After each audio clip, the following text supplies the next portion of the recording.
Hi and welcome back to another video.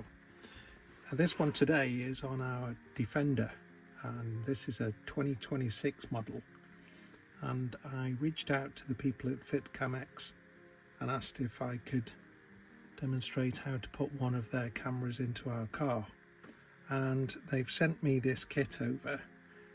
It's a dual camera, so it's going to be for front facing and rear facing camera. I didn't know what to expect, to be fair. I've fitted another one of their cameras to my F-Pace, and it's a brilliant bit of kit and so neat. And this is turned up, and it's far better than anything I expected. It's fully integrated. It looks OEM. I'll show you in a moment with the panel I'm going to take off. But essentially that's going to replace the whole panel at the front windscreen, but it's integrated with a camera. And because I've asked for a rear camera as well, then you get the lead to take that out to the rear camera on the back door. So I've got two cables coming out of here. I've got a power lead and rear camera, and then the power feed will feed into one of their harnesses that they use to adapt the existing power, and that will go straight into the car's wiring system just behind the panel in the windscreen. And then I've got a rear camera. I haven't yet decided where to fix that, either fixed on the back door itself or in the sort of roof lining. On the Defenders, as you know, you've got that spare wheel on the back, so I just need to work out what gives you the best view. And then you've got cable in the box, and then you've got a trim tool as well, which will come in the box. These cameras, I've used them before, as I say. I'm really pleased with them. They give me everything I need from a dash cam point of view. Wi-Fi connectivity, so you can connect that to your phone. Loop recording. Once you've got the memory card in there, you don't have to think about it, and it just erases the old, keeps on with the new. G sensors, so it brings it alive either whilst it's stationary parked, or if anything does happen to you, it will automatically save that clip. Super wide angle, so it's a nice view of the road in front of you. Perfect fit, of course. And WDR, wide dynamic range, basically means that it's good for daytime, nighttime. It adjusts itself for the light surroundings. So that's the kit. I'll show you how to start to install that, and we'll go from there. Okay, so what we want to do, and I've done this for you just to give you some sort of insight on what we're doing here. So the next part is to take this panel off, and this panel has retaining lugs on there, one at the front, and then the same on the other side. Nothing here on the back. So what you're dealing with is that's it in situ. And what is the best way to do this? Quite simple. Take the trim tool, Gary, that's the word, trim tool that they sent you. You don't need to be aggressive, so just use the plastic end. And then I started from this side, from the right here, and basically presented the trim tool into plastic trim and just started to unpop those retaining clips. I did the same on the other side, exactly the same, and without too much effort, the whole panel then dropped down. So that exposes the wiring that we're going to use for the harness. So in the box, you've got a harness that goes off to the power feed. Now, in this instance, the cable that I need is, I'm going to zoom in. I may need to move the camera, but the cable that I need is located over here. So this is the one. I did make a mistake. I took this one off first thinking it was this one in the middle here, and that didn't fit. So I looked around and realized I should have unclipped this one here. And to get to that, it was basically a case of sort of lie on your back, use the edge of the trim tool, the metal edge, and there's a small pinhole. Actually, I'll pause this a second, I'll take the camera up there so you can see. So this was the cable, and it was located in there. And to get the connector out, go in a bit, to get the connector out, I used the edge of the trim tool. It's got the metal edge to it. Pressed it into that small hole there, and then use the trim tool to pull that away from the actual connecting socket, and that allowed me then to get access to this part. So that's the piece that we need to feed into. Let's come back out. Okay, so now I'm going to connect the harness and then put in the power feed for the actual dash cam. So I've put the harness in one end here. That clicked in nicely there. That's obviously the power. So now I need to get this in. I am on my back at this point in time, lying up on a very warm day, I have to say. So apologies if I'm making strange funny noises, but I'm kind of doing this live, so you will see how easy or not it is. There we go. Click. There we go. So I've now got power.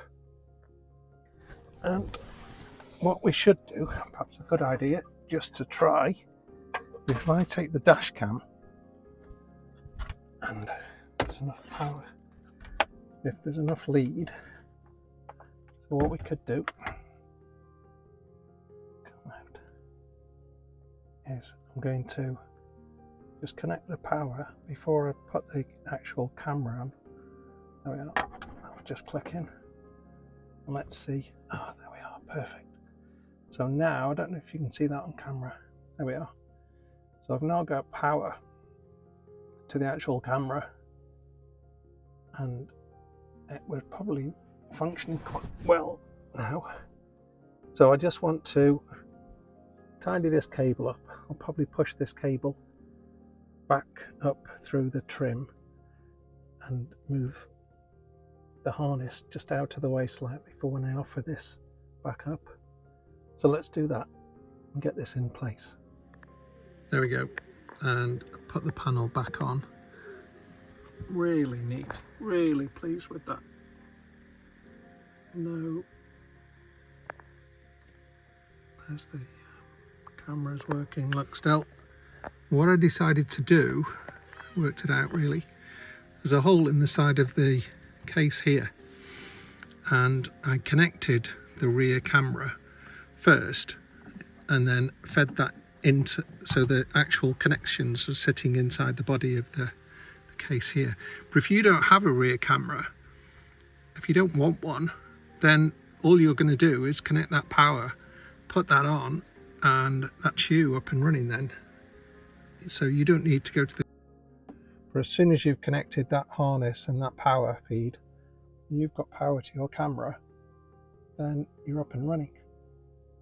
So now I'm just going to work out which is the best route to take this cable, because for me in this car, I've got to, can get through that bulkhead, and there's my coat. If you've not seen my previous video, little coat hook I made. But what I want to do, and also I took out this grill in the middle, just for ease of access. But I've got plenty of trim and so on that I can work. I want to try and work out where's the best place to get that rear view camera. like I say, it might go on that headlining up there near the light somewhere, but alternatively it'll go on the glass itself. But yeah, I'm just going to work that out now, and I'll show you where I've put that. But like I said, if all you're doing is putting a front-facing camera on, you don't need to go to any more trouble, and you just take that panel off, find that power, put that panel on, and then that's it. But yeah, I'll carry on for those that are interested in the rear-facing camera. But if all you're going to do is put a front-facing camera on, you can essentially stop the video there. And if you do, thank you very much for so far. I hope that helps. Look in the description below and you will see that I've put in a code that you can get a discount from FITCAMX for this camera.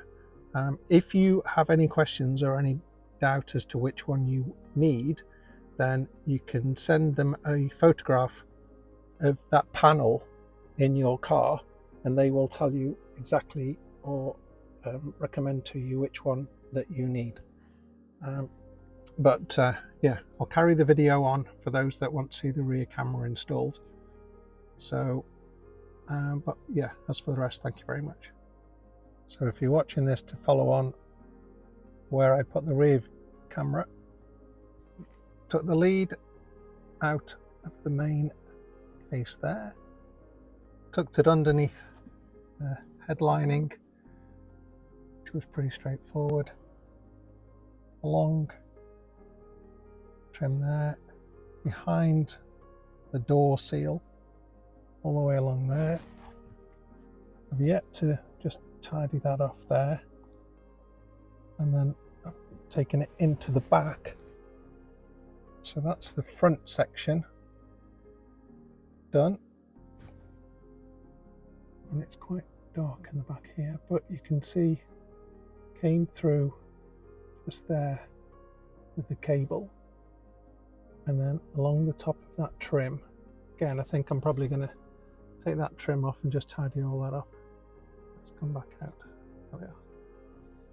And then there's plenty of panels here that are very loose, if you like, relaxed. So there's plenty of room to put any excess cable in there. And then what I did was I've just been onto the actual camera itself. Just get that headshot there. And I've just temporarily wedged that in place and stood back from the camera and the car just to see what it looks like actually when the camera is videoing it. And I'd say that's the best spot for me.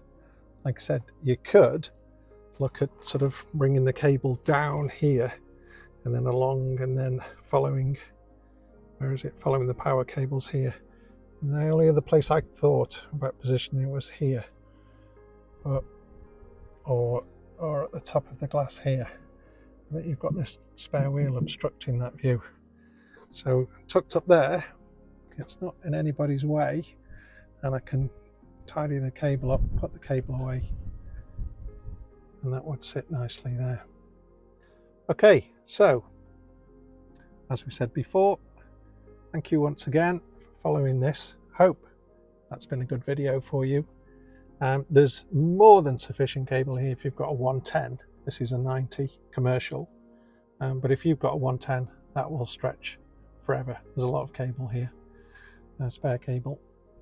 Don't forget, there's a discount code below, and I'll put the link to the FITCAMX dash cam and a discount code for you. If you've got any questions, please feel free to ask. Once again, thank you so much for all your subscriptions and continued support. And if you would subscribe to my channel, it really helps the algorithms, and YouTube seem to give me a leg up every now and again. So thank you once again, and any questions, let me know, and I'll see you in the next video. Thank you. Bye.